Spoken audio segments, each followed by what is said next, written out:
नमस्कार, मी अक्षय सुतार, राहणार विटा, तालुका खानापूर, जिल्हा सांगली.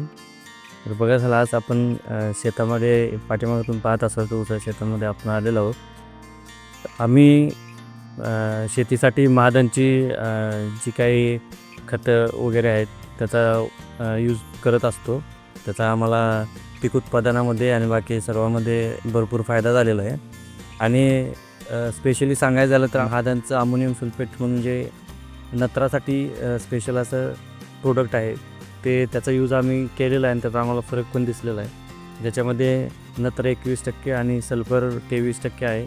ज्याच्यामुळं जमिनीची सामू लेवल म्हणजे pH लेवल जी म्हणतो ती कमी होते आणि ज्याच्यामुळं पिकाला वाढीसाठी आणि जमिनीची जी सुपीकता वगैरे आहे ते टिकून राहण्यासाठी मदत होतो. आपण सर्वांनी तसे सुधारित शेतीसाठी हा एक उत्तम पर्याय आहे. त्याचा उपयोग आपण तेल, कडधान्य अशा पिकासाठी पण करू शकतो.